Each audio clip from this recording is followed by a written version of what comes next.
Bienvenue, bienvenue à chacun ce matin. Nous venons dans ta maison. Nous voulons te rencontrer tel que nous sommes, nous abandonner. Alors que nous chantons, ton esprit nous remplit, nos âmes sont libérées.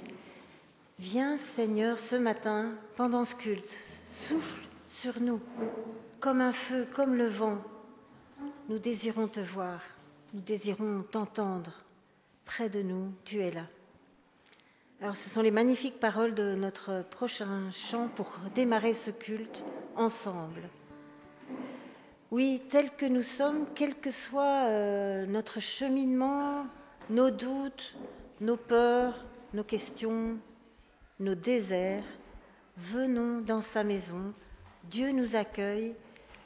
Il est là, proche de nous. Je vous invite à vous lever. Je viens dans ta maison.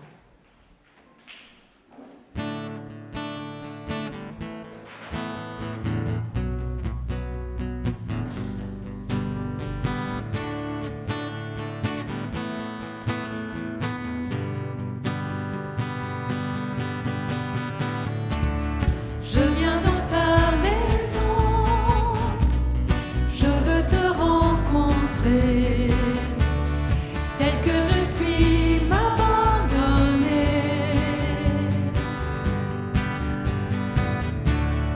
Alors que nous chantons, ton esprit me remplit. Mon âme est libérée. Je t'avoue, je t'entends.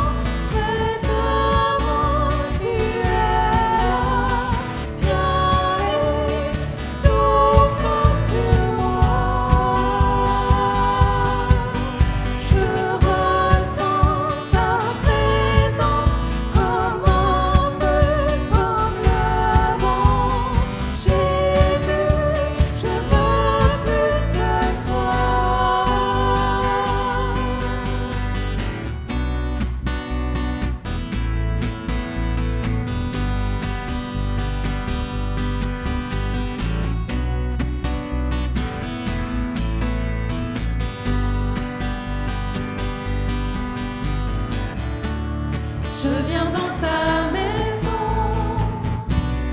je veux te rencontrer, tel que je suis, m'abandonner. Alors que nous chantons, ton esprit me remplit, mon âme est libérée.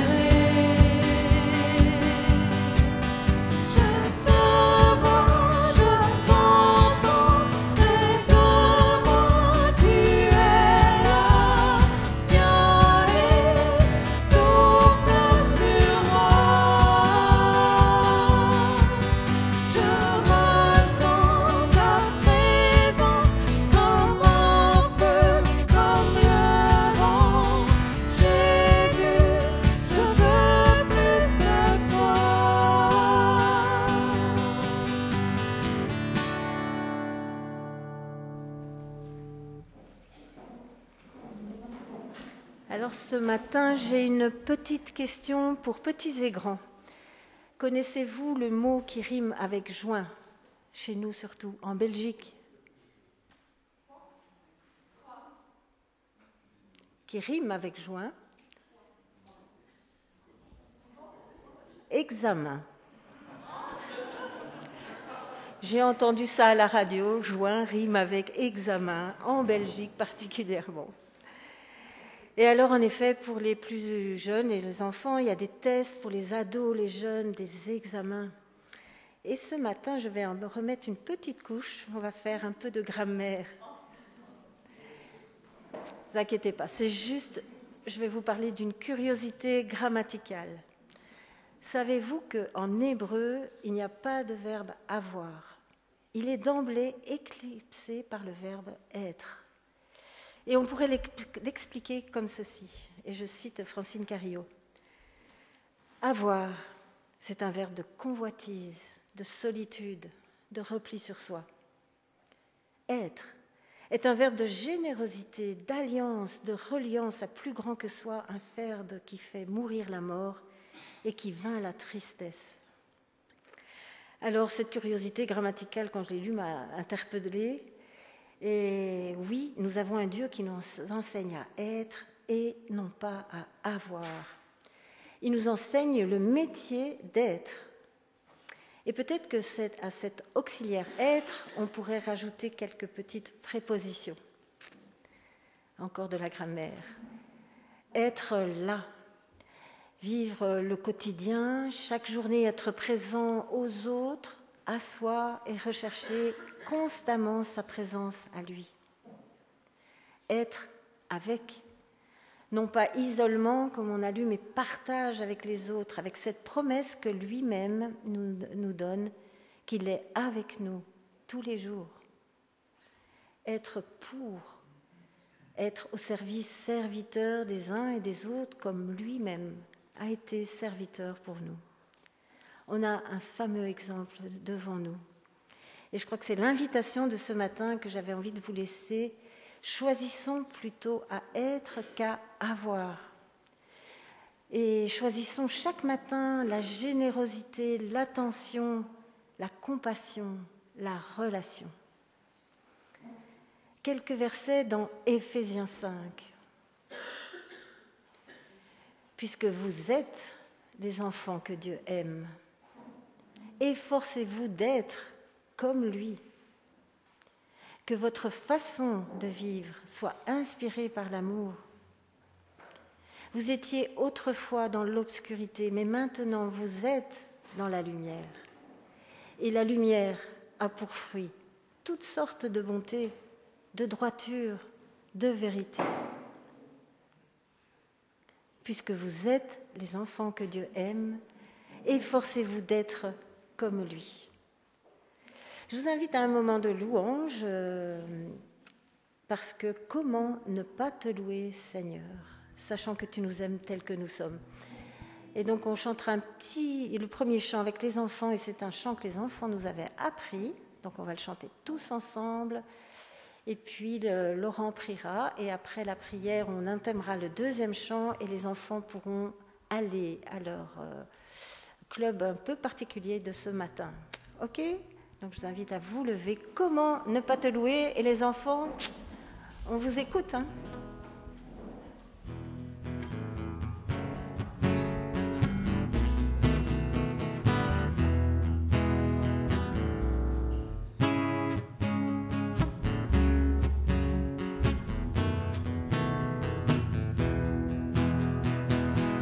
Comment ne pas te louer? Comment ne pas te louer? Comment ne pas te louer? Seigneur Jésus, quand je regarde autour de moi, je vois ta gloire. Seigneur Jésus, je te bénis. Comment ne pas te louer? Seigneur Jésus, comment ne pas te louer? Comment ne pas te louer? Comment ne pas te louer? Seigneur Jésus, quand je regarde autour de moi, je vois mes frères. Seigneur Jésus, merci pour eux. Comment ne pas te louer? Seigneur Jésus, comment ne pas te louer? Comment ne pas te louer? Comment ne pas te louer? Seigneur Jésus.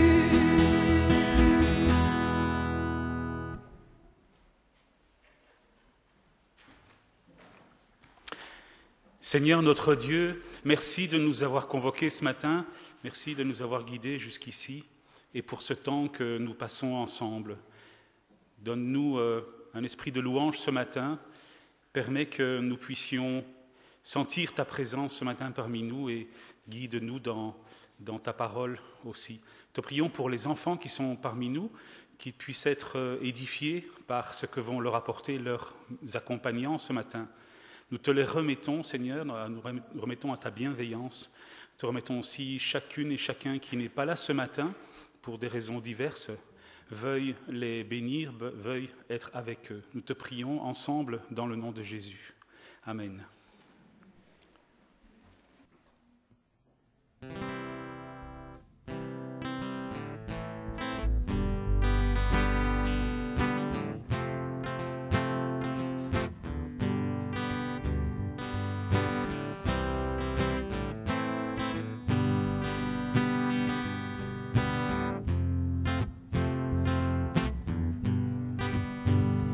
Quand je sonde l'univers,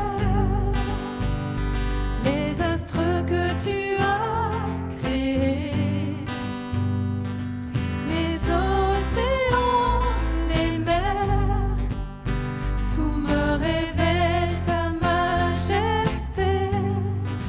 Alors mon âme veut s'écrier de tout mon cœur, je veux chanter. Alors mon âme veut s'écrier de tout mon cœur, je veux chanter. Oh Dieu, tu es infiniment grand, éternel puissant, roi majestueux. Oh Dieu, tu es infiniment grand, éternel puissant, roi majestueux.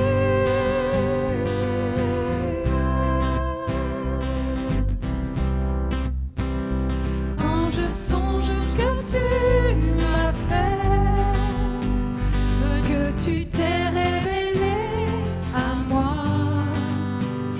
que pour moi tu as tout créé, tout me révèle ta bonté. Alors mon âme veut s'écrier de tout mon cœur, je veux chanter. Alors mon âme veut s'écrier de tout mon cœur, je veux chanter. Oh Dieu, tu es infiniment grand, éternel puissant, roi majestueux. Oh Dieu, tu es infiniment grand, éternel puissant, roi majestueux.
Oh Dieu, tu es infiniment grand, éternel puissant, roi majestueux.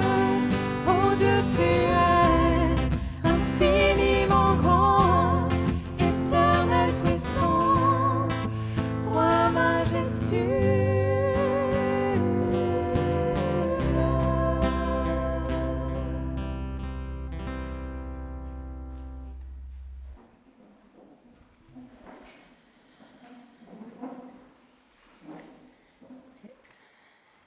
Donc ce chant rappelle qui il est. Jésus est ce qu'il doit être. Une parole dans la chair du monde, une parole d'en haut fécondant le bas, Une parole qui fait ce qu'elle dit et qui est ce qu'elle fait. Quand il dit « je suis », ce n'est pas pour se faire valoir ni pour asseoir son pouvoir, mais il parle de plus grand que lui. Il ne se désigne jamais lui, mais celui d'où vient la lumière.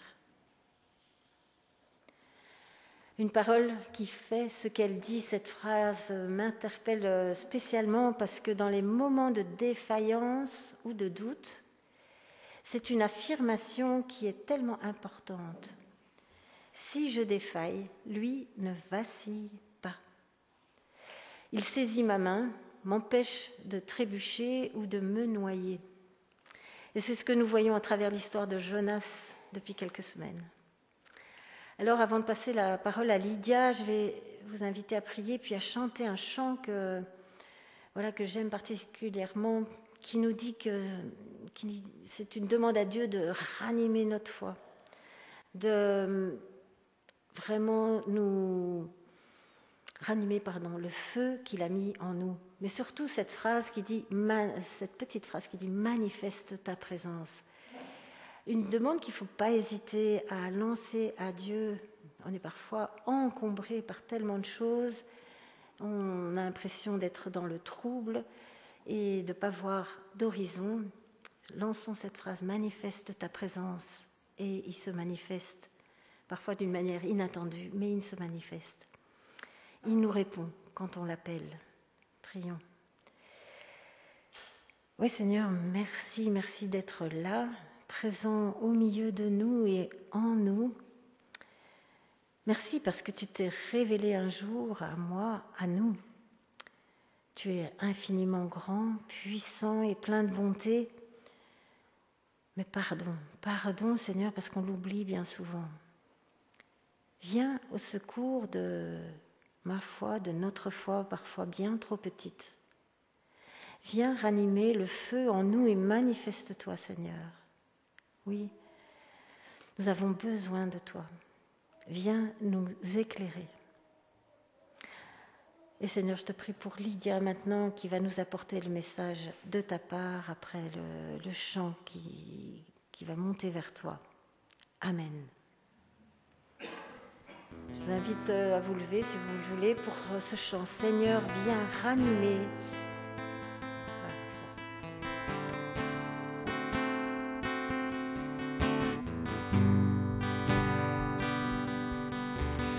Seigneur, viens ranimer le feu que tu as mis en moi. Toi seul peux m'éclairer.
Ça y est, ma mission est terminée, accomplie. Il ne reste plus qu'à attendre le jugement de Dieu, la destruction des Ninives. Mais ça ne devrait pas tarder, mon message a été assez clair, précis, net. Vous vous rendez compte ? Les Ninivites ont écouté mon message au lieu de me torturer, de me tuer. Je suis au milieu de cette ville en deuil, ses habitants couverts de sacs et de cendres, jeûnant, implorant la grâce de Dieu. Et j'y suis inconfortable, intranquille, comme au sein du poisson. La distance entre eux et moi est infranchissable, un véritable abîme. Le doute pétrit mon cœur. Et si Dieu allait vraiment faire grâce à Ninive, à cette ville entière, à cette ville grossière ? Quelque chose au plus profond de moi est touché, à cet endroit où la compassion naît. Mais presque instantanément, une autre vague me submerge intensément brûlante. C'est la vague de la colère qui étouffe tout sur son passage. J'ai mal à l'intérieur, vraiment mal. Il faut que je quitte ce navire qui tangue. Il faut que je quitte cette ville où les pleurs et les regrets sont à tous les coins de rue. Insupportable à mes oreilles. Je ne veux pas de cette repentance. Ce n'était pas sur le programme. J'irai me trouver un abri à l'est de la ville. Toujours à l'est. Mes fuites m'amènent toujours à l'est. C'est ma seule certitude du moment. C'est ça qui me donne de la stabilité. Je suis à la poursuite du jugement de Dieu. J'invite Léo et Gilles à venir à me rejoindre pour la lecture du chapitre 4 du livre de Jonas.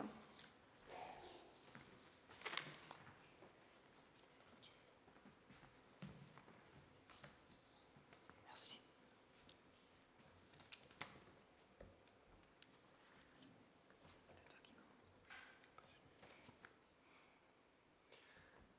Et cela lui fait mal à Jonas, un grand mal, et cela le met en colère.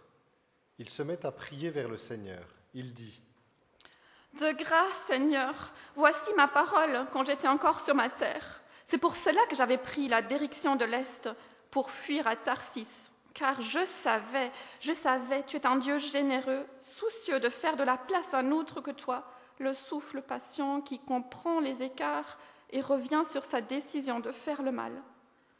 Et maintenant, Seigneur, s'il te plaît, prends ma vie, car désirable est ma mort plus que ma vie. Et le Seigneur dit : Est-il juste que tu t'affliges ? Et Jonas sort de la ville, se tient à l'est de la ville, se fabrique pour lui, ici, un toit-abri. Il prend place en dessous, à l'ombre, en attendant de voir ce qui se passera dans la ville. Et le Seigneur invite un arbre, un kikaïon, un ricin, à croître vers le haut, au-dessus de la tête de Jonas, pour être ombre sur sa tête, pour l'ombrer, le sauver de son mal. Et il se réjouit, Jonas, de cet arbre, ce kikaïon, d'une grande joie. Et Dieu invite un ver à la montée du jour le lendemain. Il frappe l'arbre, le kikaïon, il se dessèche. Et voici qu'au lever du jour, Dieu invite un vent d'est, chaud, pesant. Le soleil frappe sur la tête de Jonas, il s'affaisse presque évanoui. Il demande pour lui de mourir et il dit : Désirable est ma mort plus que ma vie. Et Dieu dit à Jonas : Est-il juste que tu t'affliges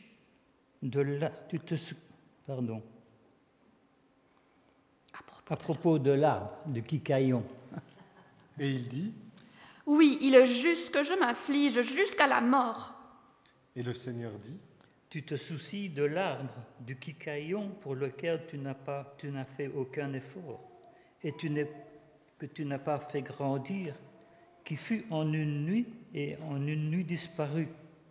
Et moi, je devrais par souci de Ninivite, la ville, la grande, dans laquelle il y a plus de 12 myriades d'hommes qui ne connaissent pas entre leur droite et leur gauche, et un bétail considérable. Merci. C'était le chapitre 4 dans la traduction La Bible des écrivains. Il y avait un beau rythme là-dedans et qui nous fait vraiment entrer dans les états d'âme de Jonas. Dieu au-dessus de Dieu. Nous connaissons assez Jonas pour savoir qu'il est entier, qu'il vit les choses intensément. Dans le chapitre qui vient clore notre série de prédications, notre prophète est à nouveau dans la tourmente. Mais il y a un signe d'espoir. Cette fois-ci, il ne se renferme pas dans ses questions et sa colère, mais il commence à prier. Son séjour au ventre du poisson a transformé sa relation à Dieu. C'est Dieu qui l'a sauvé de la mort en calmant la tempête, en envoyant un poisson et ensuite en disant au poisson de recracher Jonas. Ce Dieu, on peut lui parler. Alors que la prière née au ventre du poisson a été un véritable cri au secours, ici, Jonas commence un dialogue avec Dieu pour se justifier, se lamenter et demander la mort. Tout ça à la fois. Mais il reste vrai qu'il se tourne vers Dieu dans cette tourmente, et ça, c'est un changement important, c'est un pas vers la vie. Ça nous encourage aussi à dialoguer avec Dieu, quelle que soit notre tourmente. Comme le fait remarquer Jacques Ellul dans son commentaire, Jonas dit en quelque sorte à Dieu « Je l'avais bien dit ».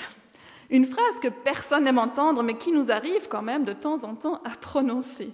« Je l'avais bien dit et tu n'as pas voulu entendre ». Enfin, nous savons pourquoi Jonas s'est enfui vers l'est. On avait des hypothèses, mais maintenant on le sait de sa bouche. Il s'enfuit vers Tarsis parce qu'il connaissait sa Torah. Il connaissait ce Dieu, il craignait la patience de Dieu, ce Dieu qui est soucieux de faire de la place à un autre que lui, ce Dieu qui pourrait changer d'avis. Il craignait que toute cette aventure coûteuse pour Jonas n'aboutisse à rien, aucun jugement, aucune destruction, rien. Et ça, c'était une pensée insupportable pour Jonas, dont le récit se construit pourtant en symétrie avec celui des Ninivites. On peut dire véritablement que ce qui est arrivé à Jonas dans la première partie du récit, chapitres 1 et 2, se reproduit exactement pour Ninive dans la deuxième partie, chapitres 3 et 4. Mais il fallait que Jonas passe le premier, qu'il traverse le premier cette série d'événements. Dans cette série d'événements dont parle Jacques Ellul, il y a la désobéissance, il y a une prise de conscience qui débouche sur un retour vers Dieu, et ensuite il y a Dieu qui fait grâce. Jonas l'avait soupçonné, il le savait, mais seulement en théorie. Dans sa fuite vers un endroit où il espéra ne plus entendre l'appel de Dieu, cette connaissance théorique a pris vie, a pris corps.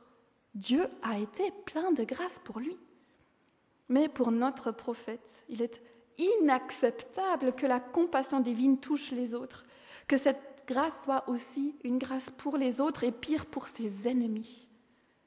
Jonas ne supporte pas de ne pas pouvoir contrôler cette grâce, de ne pas pouvoir la posséder. Et ça rejoint très bien la citation que Sylvia nous a lue sur le avoir. Jonas préfère mourir plutôt que de devoir se décoller de la grâce, que d'en être porteur, mais les mains ouvertes. Et on n'est pas à un paradoxe près avec Jonas. Quand il est vraiment menacé de mort au ventre du poisson, il prie pour retrouver la vie, et maintenant, quand il n'y a aucune menace physique, il préfère mourir. Notre première réaction pourrait être de trouver cela un peu étrange et de regarder Jonas un peu de haut. Mais je crois que le comportement de Jonas ne nous est pas si étranger que ça. Les récits de la Bible ne sont pas des récits qui sont là pour que nous puissions nous installer dans notre foi. Ils sont écrits pour que nous puissions nous mettre en question, nous poser des questions sur notre foi. Et dans la tête de Jonas, c'est assez carré. Jonas demande à Dieu que Dieu obéisse à la parole prophétique sur le monde, qu'il soit fidèle à ce qu'il a fait dire par son serviteur. Dans 40 jours, encore 40 jours, et Ninive sera détruite. Mais l'homme ne peut pas demander ceci à Dieu. Dieu reste libre. Dieu n'est pas tenu à agir selon notre interprétation de cette parole.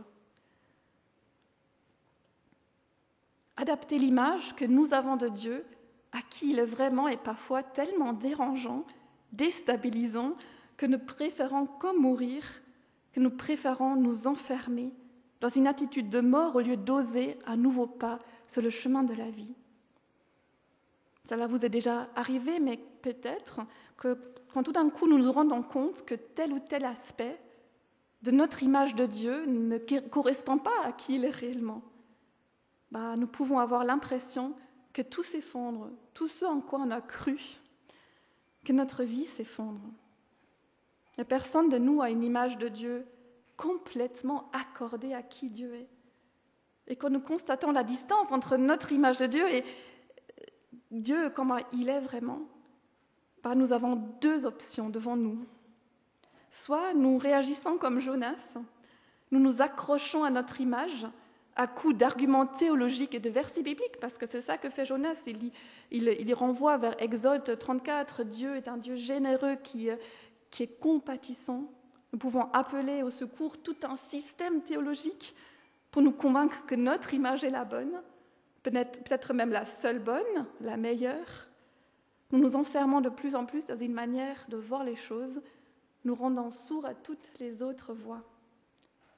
Soit nous faisons un pas vers l'inconnu, nous ouvrons au Dieu qui est, que nous ne pouvons pas posséder, que nous ne comprendrons jamais complètement. Et souvent, il y a ce temps de battement où nous ne savons pas comment nous allons réagir.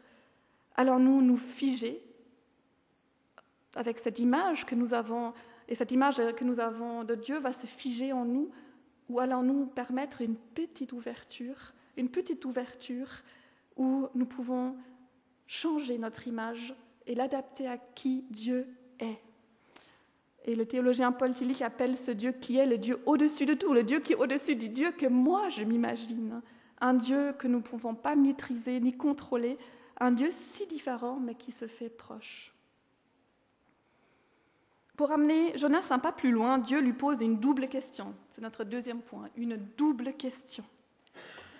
La réponse de Dieu à la plainte, à la justification de Jonas est brève. À vrai dire, ce n'est pas vraiment une réponse, mais une question. Est-il juste que tu t'affliges ? Oui, Dieu aime poser des questions beaucoup plus que donner des réponses, et ça peut peut-être aussi nous inspirer. Est-il juste que tu t'affliges ? Une traduction possible serait même « Est-ce que cela te fait du bien de te mettre en colère ?» Une question qui rejoint Jonas dans son silence. Elle invite à se rendre compte de ce que la colère fait en lui, fait avec lui. Est-ce juste pour toi ? Est-ce juste pour les autres ? Jonas semble touché en plein cœur, si touché qu'il ne répond rien. Pour seule réponse, il quitte la ville, se dirige vers l'est, espérant que le jugement vienne encore, que ces paroles qui l'ont déjà fait tant souffrir se réalisent tout de même. L'est, et en hébreu, l'est peut également signifier le passé. La théologienne Francine Cariot remarque à propos du regard de Jonas sur Ninive, il l'a réduit à son passé et l'enferme dans sa culpabilité en se rendant à l'est, l'endroit d'où venait le plus souvent le jugement, comme Audrey nous l'a dit la semaine passée. La deuxième fuite de Jonas est active, comme la première, vous vous souvenez certainement, cette première fuite a été active, il va vers le port, dans le bateau, il part. Là aussi, à l'est de la ville, il se construit pour lui, nous dit le texte, une cabane, un toit-abri. Le prophète désabusé s'est refait un cocon. Après la cale du bateau, après le ventre du poisson, il se love dans une cabane du bois sec. Quand rien ne va plus, il cherche une enveloppe, une cavité maternante, la sécurité d'un lieu clos, et comme je le comprends. Dans son lieu clos, Jonas observe ce qui se passera avec la ville. Il n'est pas prêt à lâcher la parole qui lui a été confiée, mais qu'il ne possède pas. Cette parole qui a traversé son corps, sa bouche, mais une parole qui ne lui a jamais appartenu, une parole qui fait son propre chemin dans les cœurs. Et nous, restons-nous accrochés au passé, enfermons-nous les autres Dans le passé, dans la culpabilité, enfermons-nous nous-mêmes dans le passé, dans la culpabilité? Est-ce que nous allons préférer aller à l'est parce que c'est plus dur, parce qu'on ne veut pas être à l'ouest? Jonas s'installe, dit le texte. C'est le même verbe qui a été utilisé au chapitre 3 quand il est dit que le roi s'assoit dans la cendre. Mais ici, Jonas n'est pas assis pour se repentir, mais pour siéger en juge. Nous ne sommes pas appelés à nous installer dans notre vie de foi, à nous installer dans la grâce qui nous a été faite, mais à croire que Dieu veut la partager à travers nous autres. Que se serait-il passé si Jonas était resté au milieu de cette ville en deuil, cette ville où les gens regrettent leur attitude? C'est vers cette ville que Dieu l'a envoyé, mais lui a préféré aller dehors. Il a été envoyé dans cette ville pour rester, dit Jacques Ellul, au milieu d'elle, avec elle, participer à son jugement, à sa repentance et son salut. Ainsi l'Église, le vin au milieu de la pâte, et qui ne sert à rien s'il reste à côté de la pâte ou à côté de la plaque, l'Église ne sert à rien si elle s'installe hors du monde, à l'est, dans le passé. Et ça, c'est de quoi nous interpeller. Face au silence de Jonas, Dieu choisit un langage tout en végétal. Dieu fait pousser une plante inconnue, en hébreu un kikayon, traduit parfois par ricin, mais ici traduit par kikayon, parce que voilà, c'est une plante inconnue, une plante qui pousse vers le haut, nous dit le texte, comme pour inviter Jonas à changer de perspective, à ne plus regarder à soi, à ne plus regarder la ville, à plutôt regarder la ville à travers le regard de Dieu. Et ces kikayon procurent à Jonas une grande joie. Grande est sa joie, comme a été grand le mal qu'il a éprouvé quand il a vu que Nénive n'était pas détruite. Les kikayon lui offrent de l'ombre. Jonas n'avait pas forcément besoin d'ombre supplémentaire. Il s'est déjà fait une cabane, il était déjà question d'ombre quand il s'est construit sa cabane. Mais Dieu remplace la protection que Jonas s'est faite par sa protection. Autrement dit, en substituant l'arbre à la cabane, Dieu remet son serviteur dans sa vraie situation de serviteur. Il lui enlève sa trompeuse sécurité et la remplace par le signe de sa grâce. Jacques Ellul. Une plante est plus fragile qu'une cabane, mais plus vivante aussi. Elle est gratuite, elle est le cadeau de Dieu pour Jonas. Mais ce n'est pas encore la fin de l'histoire. La durée de cet arbre mystérieux est bien limitée. Il ne tient qu'un jour, il est dévoré par un ver que Dieu envoie et il est desséché. Et Jonas avec lui, il n'a plus le signe de sa grâce. Le signe de sa grâce, de la grâce a disparu et en plus Dieu a envoyé un vent d'est qui se levait chaud et pesant. Un vent d'est. De l'est vient le jugement de Dieu. Le soleil tape tellement sur la tête de Jonas qu'il risque de s'évanouir, faisant revenir toute sa colère et son désir de mort. Et là, Dieu pose une deuxième fois la même question à Jonas. Dieu dit « Est-il juste que tu t'affliges ?» en ajoutant « à propos de l'arbre du kikayon ».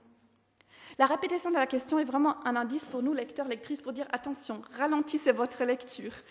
Dans la Bible, quand dans un récit, on voit que les choses sont répétées comme ça veut dire « Attention, on est à un moment important, on doit réfléchir à ce qui va se passer là. Comment est-ce que Jonas va répondre cette fois-ci ?» « Oh, pardon Seigneur, tu as raison. Ça ne me fait pas du bien de me mettre en colère. En plus, je n'ai pas vraiment de raison valable de le faire. J'ai vraiment exagéré, je le reconnais. Comment puis-je me lamenter au sujet d'un arbre alors que je souhaite la destruction de la ville? Ta grâce est si grande pour moi. Pardonne-moi, s'il te plaît, sauve cette ville. » En réalité, les choses se passent autrement. Oui, il est juste que je m'afflige jusqu'à la mort. Jonas déclare qu'il a raison en face et contre Dieu. Ce n'est pas encore le moment pour Jonas de lâcher la corde de sa croyance qu'il essaye de tenir avec toutes ses forces dans les poings fermés. En ce qui concerne l'histoire de Jonas, il est difficile de dire tout est bien, qui finit bien. Ou si, peut-être, car il y a une fin ouverte. Dieu au-dessus de Dieu, une double question posée à Jonas, c'est une fin ouverte. C'est ça que j'aime dans l'histoire de Jonas, entre autres. Le livre se termine par la voix de Dieu. Jonas n'a pas le dernier mot. Le livre se termine avec cette question qui reste comme suspendue dans l'air. Est-ce que tu vois la tension qui est entre ton souci pour le Kikaïon et ta difficulté à supporter ma grâce pour des êtres humains? Jonas se tait. Il a ça pour lui. Quand je lis un roman où la fin reste ouverte, d'un côté, je suis frustrée. Il y a cette sensation d'inachevé, alors que moi, j'aime ce qui est accompli en ordre rond. De l'autre côté, il y a vraiment quelque chose de très vivifiant dans le fait que nous sommes invités par nous-mêmes, à réfléchir par nous-mêmes à cette fin. Et je trouve que ce serait super intéressant de s'y mettre à plusieurs et que chacun écrirait la fin possible de l'histoire de Jonas. Et je me dis, c'est peut-être une activité à faire pour les PEP en fin d'année. Écrire chacun une fin de l'histoire de Jonas et partager ensuite ce que ça donne. Je vais vous lire une citation de Jacques Ellul. Qu'est-ce qu'il dit sur cette fin ouverte? Parce que je crois qu'il exprime ça vraiment d'une manière très, très juste et édifiante. Bien entendu, c'est très décevant de ne pas savoir si enfin Jonas a compris, s'il a répondu dans l'humiliation et l'adoration, ou s'il a tourné le dos une dernière fois. Mais en vérité, il ne pouvait pas y avoir de réponse de la part de Jonas, car cette question est celle de la vie et de la mort du monde, et pas celle du salut de Jonas. Il ne pouvait y répondre, et la question reste posée à chacun de nous, sans doute, mais bien plus parce qu'elle attendait sa réponse d'un autre. Le livre de Jonas ne reçoit pas de conclusion. La dernière question du livre ne reçoit sa réponse que de celui qui précisément accomplit la plénitude de la miséricorde de Dieu et qui réellement effectue le salut du monde. C'est seulement à la suite du Christ que nous pouvons répondre à cette question. Et moi, n'aurais-je pas souci du monde ? Et moi, n'aurais-je pas souci du monde ? Prions. Merci Seigneur pour le livre de Jonas qui est comme un miroir pour nous. Nous pouvons y voir nos traits de caractère, pas toujours très heureux, mais aussi ces moments de grâce. Les moments où tu nous fais grâce, ces moments où tu fais grâce aux autres. Pardonne-nous, Seigneur, tous ces moments où nous voulons garder la grâce pour nous, où nous voulons garder ta parole pour nous, nous croyons que nous avons la bonne interprétation, et aide-nous à revenir vers toi à chaque fois.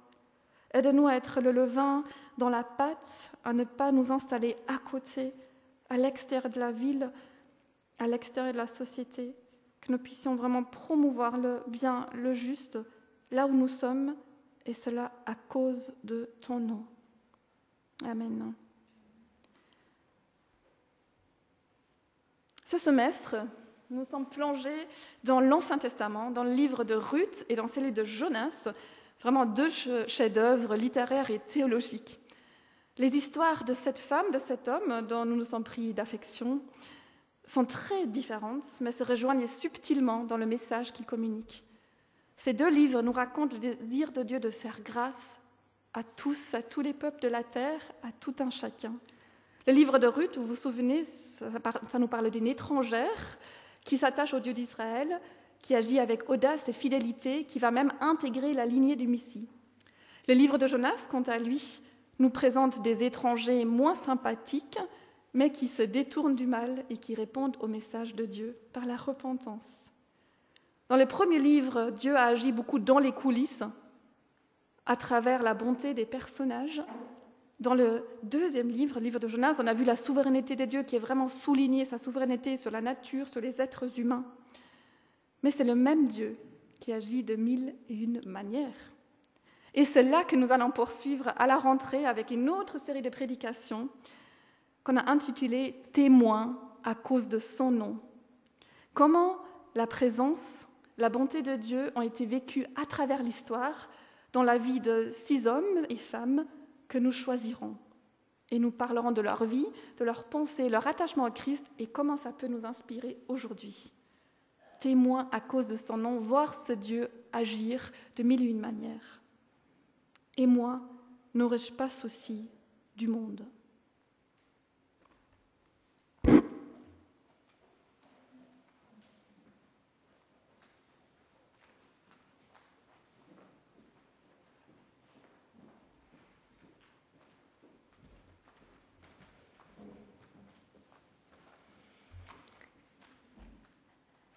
Le livre de Jonas qui reste inachevé, nous dit Lydia à travers la citation de Jacques Ellul, mais pour laisser la place à la réponse d'un autre, un autre beaucoup plus grand que lui, Jésus, Fils de Dieu qui nous montre l'amour du Père, et du haut de la croix, il nous clame cet amour.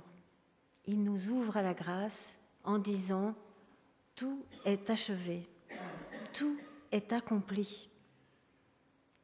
Et je pense que c'est le moment maintenant de partager le pain et le vin pour nous souvenir de ce que Jésus a fait sur la croix et témoignage aussi de notre réponse à ce Dieu d'amour. J'invite à ceux qui ont été désignés pour prendre le repas de venir le distribuer. Et dans un esprit de recueillement, on chantera ce chant qui dit « Viens, viens ».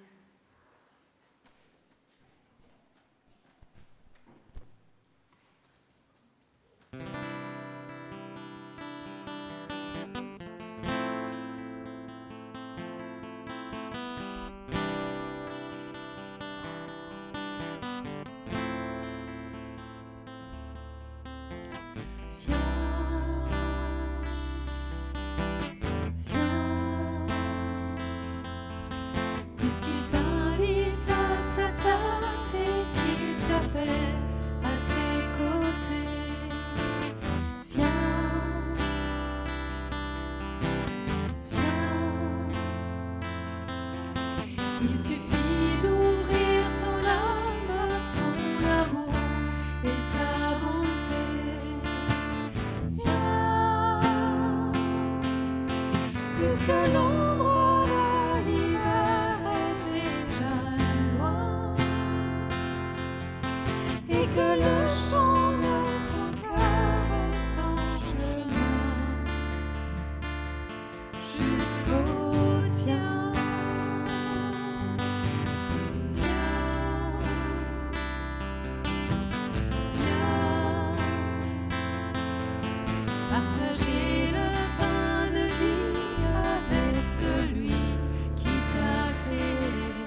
en prenant ce pain et ce vin. Merci. Voilà. Nous allons passer aux annonces et je laisse la place à Audrey. Quelques annonces en cette fin d'année. C'est la semaine des PEP. J'imagine qu'il y aura sans doute des petits repas. J'ai entendu dire qu'il y avait eu un barbecue au PEP de Rixensart. Donc, n'hésitez pas à vous informer auprès de moi ou Sylviane si vous voulez des informations pour les groupes de maison, peut-être pour l'année prochaine. Alors aujourd'hui, les enfants avaient un dimanche pas comme les autres. Ils ont vraiment eu un beau programme cette année. Et n'hésitez pas à les interroger sur ce qu'ils auront découvert des merveilles de la nature aujourd'hui avec Timo et Benoît. La semaine prochaine, nous aurons notre agape de fin d'année. C'est toujours un très très chouette moment ensemble. Alors ce qu'on vous demande, c'est d'amener un plat salé et un dessert. Et l'Église s'occupe du reste. Et donc après le culte, on installera les tables et on partagera un moment convivial tous ensemble. Ce sera aussi un culte spécial camp cadet. Il y a beaucoup d'enfants de l'Église qui participent au camp. Il y a les directeurs du camp qui viendront, qui partageront un petit peu ce qu'ils vivent, qui nous encourageront. Et les enfants aussi présenteront un chant. Ça va être vraiment un culte festif. Soyez présents la semaine prochaine. Et ça, c'est donc avant l'agape. Le 6 juillet, nous aurons... C'est notre dernier culte, on va dire, de l'année. Après, nous commencerons les cultes d'été.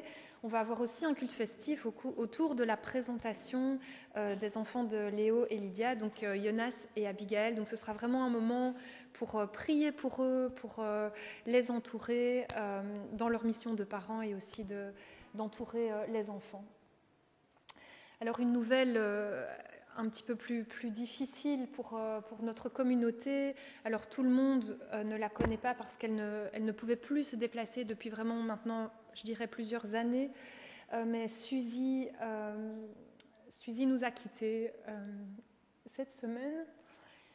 C'était vraiment quelqu'un qui priait au quotidien pour notre Église. Et si je puis dire une petite anecdote, à chaque visite, même dans les derniers moments, quand c'était vraiment devenu difficile au niveau de son orientation, elle demandait toujours comment ça va, comment tu vas Audrey, comment va l'Église. À chaque fois, elle demandait de nos nouvelles. Et donc voilà, c'est vraiment une sœur qui nous a quittés cette semaine et je vous demanderai vraiment votre prière pour toute sa famille. Et donc les funérailles auront lieu cette semaine plutôt dans l'intimité, mais pour ceux qui étaient vraiment proches de Suzy et qui souhaiteraient les informations, n'hésitez pas à venir me voir. Voilà, Lydia et moi, nous sommes disponibles cette semaine. Je voulais dire aussi, n'hésitez pas, si cet été, vous avez besoin d'une visite pastorale, vous avez besoin d'un temps d'écoute, de prière, nous sommes disponibles, donc n'hésitez pas, c'est une période un peu plus calme au niveau des rythmes, au niveau de la préparation, on est à votre disposition si vous avez besoin d'une rencontre. Et nous avons toujours, je rappelle, à la table à l'arrière, les nouvelles de tous les projets partenaires, tous ceux que nous soutenons. Une dernière annonce, il y a un atelier aquarelle, retraite aquarelle animé par Elga le 5-6 août au Myosotis. Je pense que c'est un temps assez privilégié entre peinture, prière. Si vous voulez plus d'informations, n'hésitez pas à aller voir Lydia ou Elga qui est là aussi. Pardon. Voilà, bon dimanche.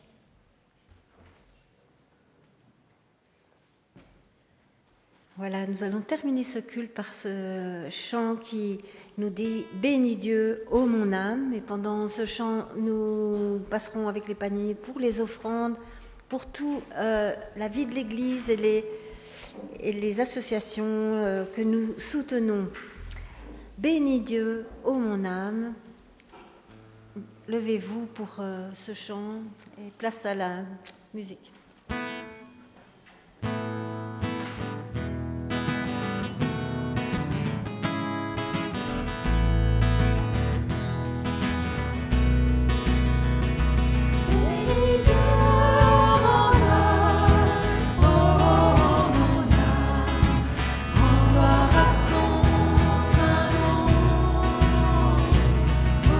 Chante comme jamais, oh mon âme.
bon dimanche et bon moment après le culte.